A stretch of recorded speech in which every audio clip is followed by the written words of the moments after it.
16º episódio do podcast de Galiano, a Parolagem. Seja bem-vindo, seja bem-vinda. Lembro mais uma vez que a proposta do podcast é trocar uma ideia a partir de um dos textos do autor uruguaio Eduardo Galeano. Nesta temporada, os textos que fundamentam a conversa são todos da obra Futebol ao Sol e à Sombra, ou seja, a parolagem nasce após a leitura das palavras que Galeano encontrou para tratar das histórias do futebol. O texto de hoje é intitulado Os Sacrifícios da Festa Pagã. Vamos, como expliquei, para a leitura e, na sequência, para a parolagem.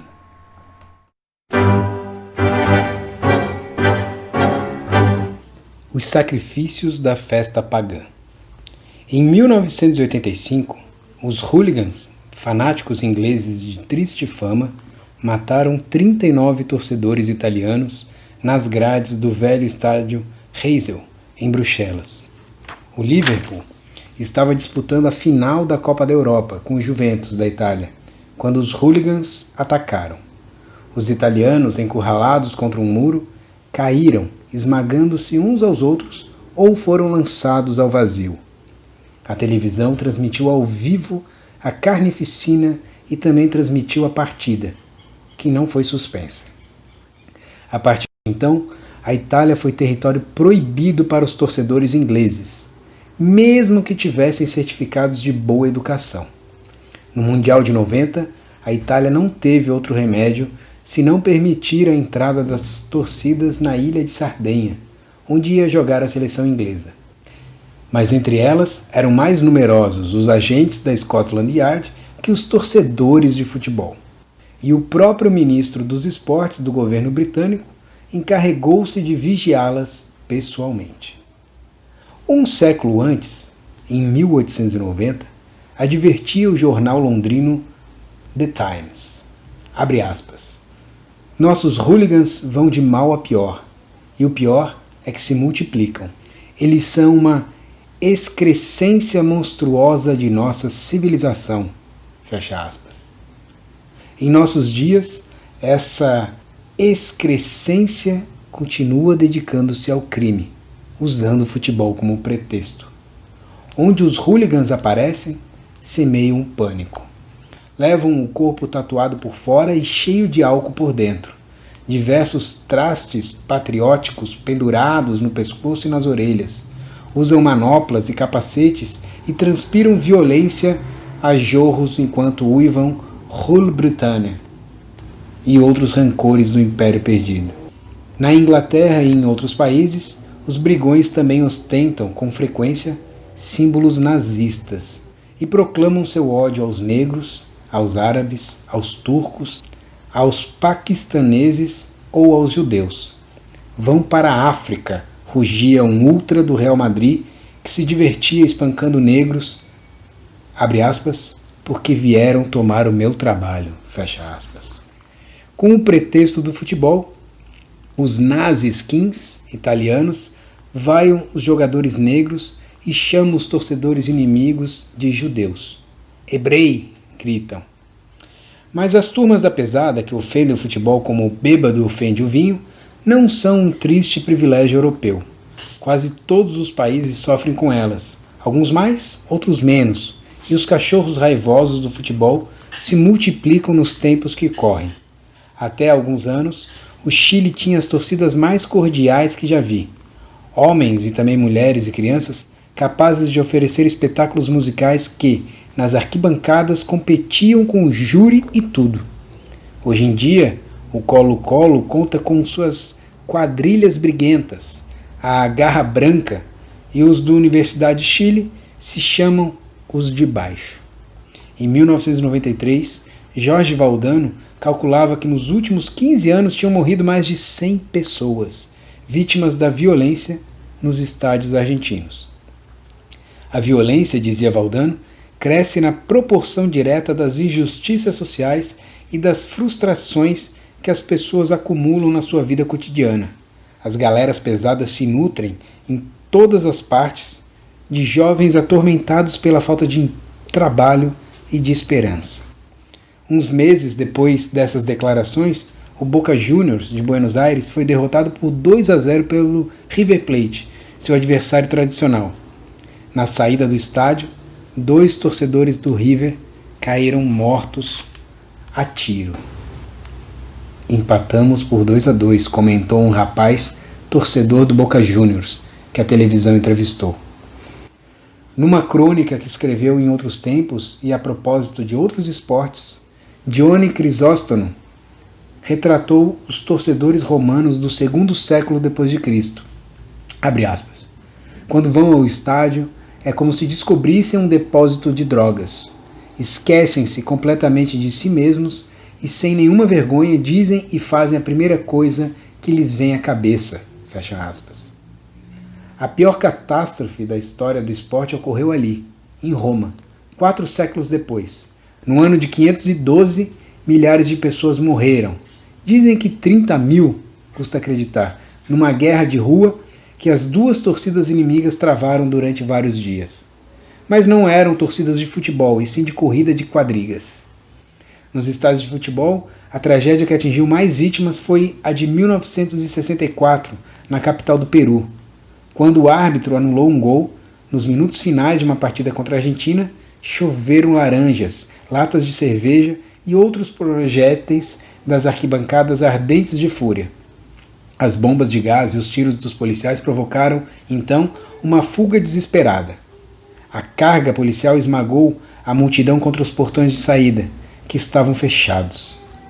Houve mais de 300 mortos. Naquela noite, uma multidão protestou nas ruas de Lima. A manifestação protestou contra o juiz, não contra a polícia.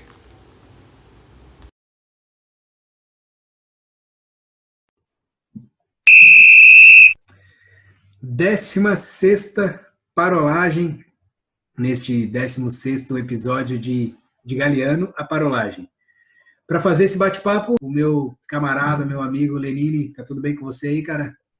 Tudo certo, Eduardo. E aí, como é que tá as coisas? Tudo tranquilo? Tudo beleza. Tudo leve, mas não tão pesado como o clima deste capítulo, que fala dos sacrifícios desta festa pagã que é o futebol, onde o Galiano lembra de algumas mortes, algumas baixas que acabam rolando, cara, por conta dos eventos futebolísticos, mas que aí tem algumas explicações, né?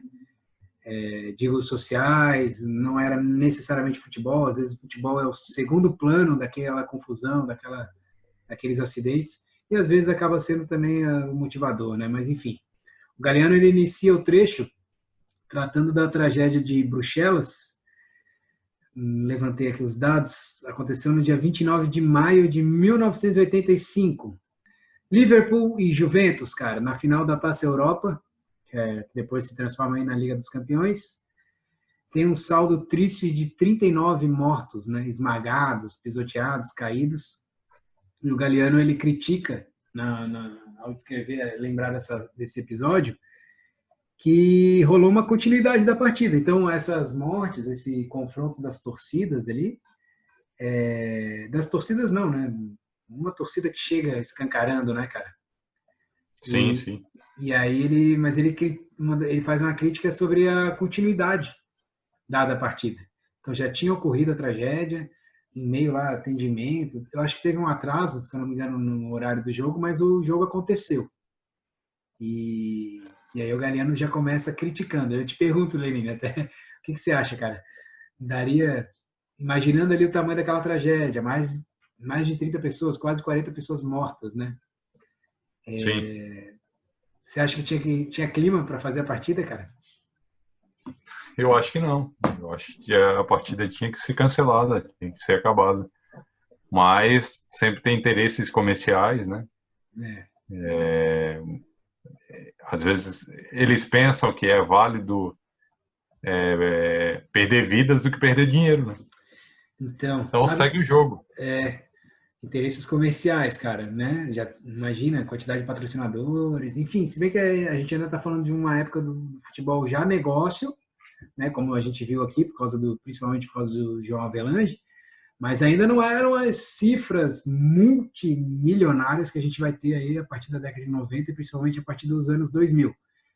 Sim, Mas já tinha ali contrato de TV, já tinha coisas envolvidas, né?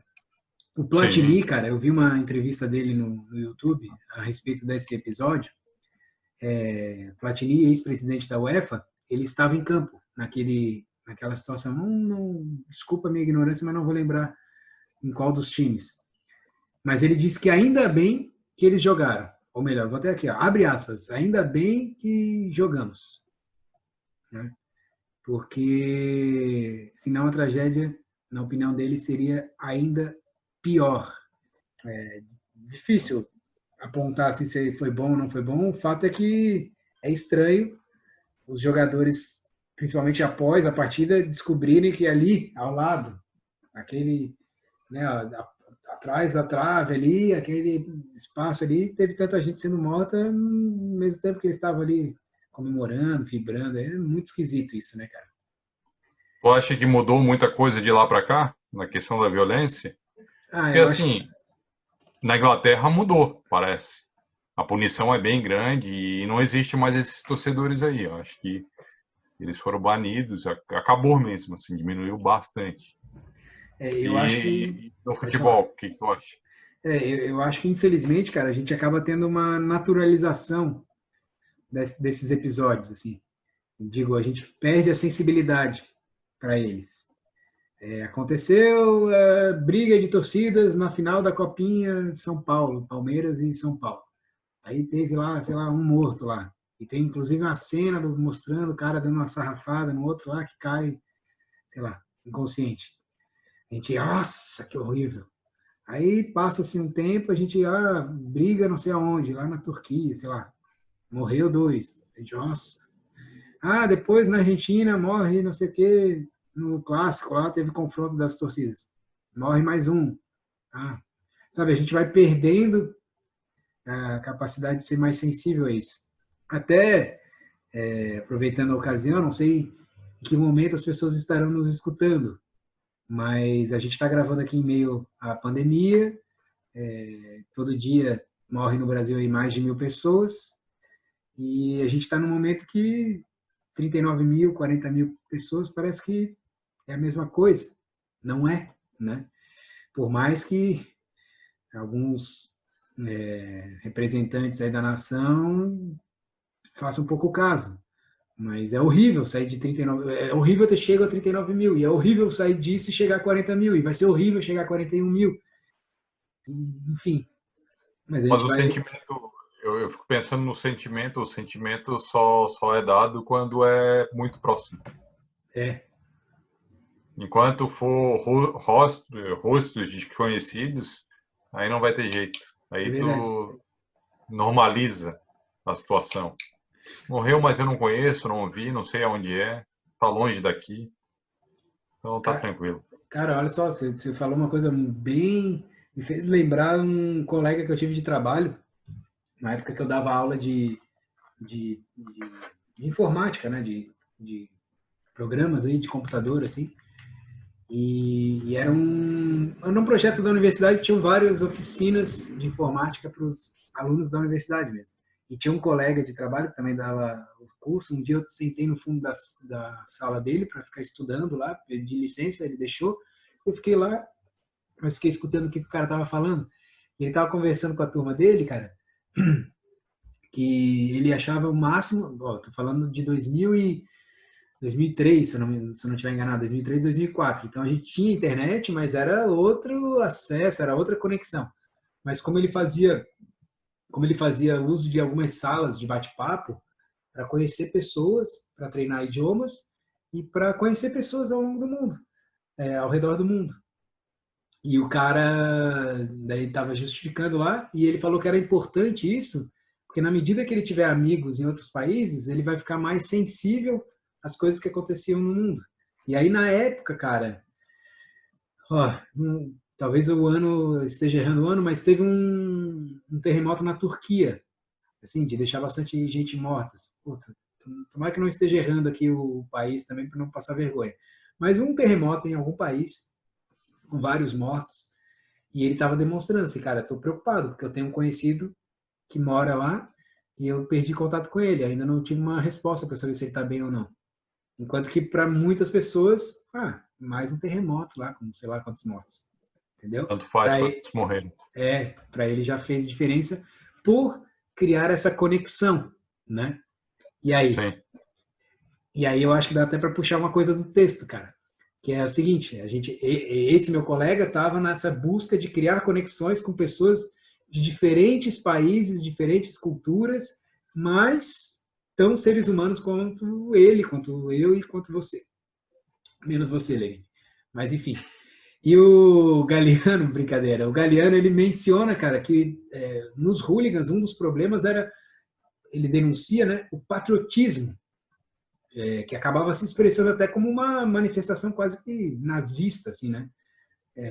E do mesmo modo, o Galeano ele denuncia ali torcedores italianos que também tinham um pouco desse perfil e coisas que a gente vê ainda hoje, né, na proliferação aí de ideias ultranacionalistas pelo mundo e, infelizmente, vamos deixar bem claro, no Brasil também, essa coisa de ultranacionalismo e fecha as portas, e xinga qualquer outra nacionalidade e chega até a falar em vírus chinês, sendo depreciativo, assim, com um outro povo, vai por essa linha, cara, infelizmente. Sim, sim, sim. É a falta de empatia, né? Empatia com o próximo. Eu acredito que a pandemia ela vem agora nessa situação e traz o ruim para todo mundo. Mas quando o ruim era no vizinho, não faz mal. É lá, não é aqui mesmo. Para pensar no Ebola na África. Alguma vez um brasileiro se incomodou porque estava morrendo um monte de gente lá? Eu estou aqui não está morrendo ninguém. Mas quando vem uma doença que mata a gente em todo lugar, cara, aí tu já fica.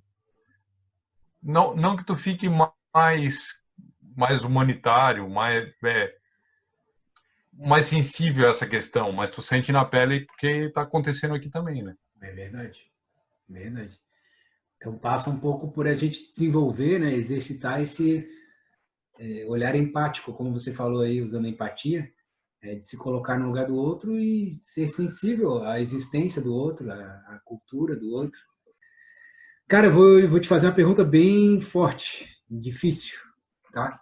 Não precisa, podemos até discutir e tentar construir juntos uma resposta para isso, cara. Mas, assim, o texto, ele trata de mortes no futebol, né? De sacrifícios aí marcados, cara, muitas vezes por forte violência, assim, por um desprezo, né? Não é só acidente, não está falando da morte do jogador que teve um ataque fulminante, né? Não, está falando de violência, ali, de rivalidade, muitas vezes alimentada, né, por essa rivalidade, uma rivalidade levada ao extremo. Agora, como que a gente pode defender, Lenin, um esporte em que permite que esse tipo de coisa se manifeste? Como defender o futebol, uma vez que o futebol acaba sendo, infelizmente, o espaço para manifestação anticivilizatória? Como é que a gente pode? Eu sempre achei que os clubes, né, os clubes são responsáveis por essa situação. Eu acho que se eles fossem muito, muito, muito punidos, assim, punido que eu digo de ser expulso até de competição, sabe? A torcida do time X ou Y foi lá, quebrou tudo, matou gente, a punição vai ser grande. Vai ser grande mesmo, assim, de perder muita pontuação ou ser expulso da competição, eu acho que resolveria esse caso. Mas como tudo fica muito normal, assim, cara, tudo passa e se trata com normalidade a morte, assim, mais um torcedor lá do outro lado, do outro time, fica por isso mesmo. Eu sempre acreditei nisso. Quando começasse a prejudicar muito a instituição, o torcedor, se é torcedor mesmo, ele ia parar de fazer. Eu acho que teve algum episódio que a gente falou sobre alguns episódios que eu lembro de você me perguntar assim também sobre, não lembro se era sobre machismo, né? ou homofobia, talvez, no futebol, a gente estava comentando isso. Eu acho que é uma das soluções, talvez, passa por um sistema mais claro e forte, talvez, de punição, né? Mas eu lembro de comentar que, assim, tudo bem, punição talvez, pega ali no bolso, pega na desclassificação de um torneio, às vezes até a própria seleção do país poderia estar sendo prejudicada, e aí, poxa, sensibiliza talvez o país inteiro, né? Bota todo mundo na mesma causa, todo mundo como corresponsável, seria interessante, talvez, pensar por aí. Mas tem a outra solução que é a constante educação também, né? Sabe, a coisa de Certamente. não precisar nem punir, porque, cara, a galera não vai fazer. Não vai fazer porque sabe que não é para fazer, já tem presente o valor. Claro, a gente está falando um ideal, né? Mas, Eu vou entrar num termo aqui que eu não sei, porque eu ando vendo tanta pessoa com boa educação indo para as ruas fazer merda, mano. Eu não sei nem se é uma questão de educação, não. No caso do futebol, acho que é uma questão de prejuízo mesmo. E às vezes prejuízo do teu clube. Se tu ama ele, tu vai, opa, parar. Porque educação, eu não sei, educação de colégio, tu diz, de estudo, eu acho que tem um monte de gente educada, muita gente educada fazendo merda por aí. uhum, E aí fazendo merda, porque na grande maioria das vezes esses que são educados também têm boas condições financeiras. E aí eles passam impune por bastante coisa. Então, eu não sei se só a educação cuida dessa questão, não. Eu posso estar errado. Eu não, acredito que a gente tem que educar a população, ter cada vez mais pessoas educadas, com entendimento amplo das coisas, mas eu vejo muita gente aí que teve uma boa educação, com uma boa família, com uma boa relação, fazendo muita besteira. uhum. Você não tá falando besteira, cara. Você tá sendo realista, né? Como eu estava comentando ali, eu acho que eu tô num plano meio do ideal, assim, né? Utópico, de pensar em valores sendo construídos e as pessoas praticando realmente esses valores e se sentindo bem por praticá-los. Mas é difícil, Então, cara. Vai. eu não sei o que aconteceu na Inglaterra, mas as coisas mudaram em relação ao futebol. Teve o que você falou, Essa, socie- mas essa desculpa. sociedade, pode Teve a falar. punição, teve a punição. Mudou em E a aspecto. punição. É que teve os dois, né? Teve ações educativas, mas teve a punição de os torcedores não poderem pisar, né, em diversos países, né? Os hooligans ficaram proibidos de visitar diversos países da Europa por um bom tempo. Sim, e na própria Inglaterra de serem banidos do estádio. Sim. Tinha torcedor que, eu acho que tem torcedor até hoje que não pode entrar no estádio que foi denunciado ou foi punido lá atrás. Então, assim, não dá no amor, vai na dor. É meio chato isso. Mas eu Uhum. acho que a gente viu agora, em meio à pandemia, a questão do lockdown em outros países aí, tipo a Europa, a punição de estar andando na rua era caro. Era 4.000 euros. Se tu fosse pego andando na rua sem nenhum tipo de justificativa de eu estou indo comprar comida ou eu estou indo na farmácia, né? Se você fosse pego, era punido. Então não é tudo também na educação, porque são países mais educados do que o nosso, né? A grande maioria dos países europeus aí, uma boa parte deles, tem uma educação maior do que a nossa. Mas não é só na educação, é na punição. Não pode, e se for pego na rua, vai ser punido. E aí a gente começa a criar um hábito que não pode, e vai, talvez vá doer no bolso, e aí eu não vou fazer de novo. E aí, né, vai passando de geração para geração. E aí tu vai ver o cara parando na faixa de pedestre, para o outro atravessar. Porque lá atrás começou como uma punição, mas com o passar do tempo, talvez, se tornou um hábito. E aí se tornou um hábito onde as pessoas não precisam ser mais punidas. Já fazem porque já foram educados dessa forma. É. Não sei se é dessa forma, mas é um exemplo.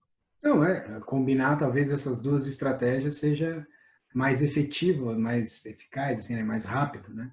Tu pega um time de futebol que tá bem num campeonato, aí o cara vai lá e quebra pau, quebra tudo lá, mata a gente, e esse time é punido perdendo muitos pontos ou sendo expulso de uma competição. Meu Deus, na próxima competição ninguém faz mais nada. O Uhum. meu time vai ser punido, ele vai ficar fora, não vou fazer. Teve um caso aqui no Paraná de um torcedor que jogou um copo no juiz, no bandeirinha, que a própria torcida foi contra ele. Sim, Então sim.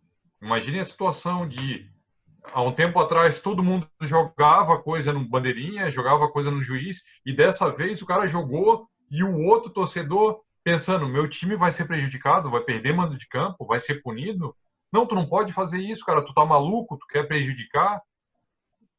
Talvez seja isso. Talvez tenha que ter atitudes que prejudiquem a instituição, e aí prejudicando a instituição, tu aprende na marra. Pô, Lenine, tema pesado, né, cara? É isso que a gente estava comentando aqui. Pesado, é Tema pesado. pesado, parolagem um pouquinho mais densa, mas de qualquer forma, muito boa, cara, conversar contigo e trocar essa ideia. Que a gente possa fazer isso mais vezes, cara. Com certeza. Sempre sensíveis aos temas mais fortes para que a gente não naturalize qualquer docilidade aí que aconteça no mundo e principalmente aí no futebol, que é o tema aí dessa nossa primeira temporada por aqui, né? É isso aí. Valeu, meu amigo. Tenha um bom período aí até o nosso próximo encontro. Valeu? Falou, Eduardo. Um abraço. Isso. Preview.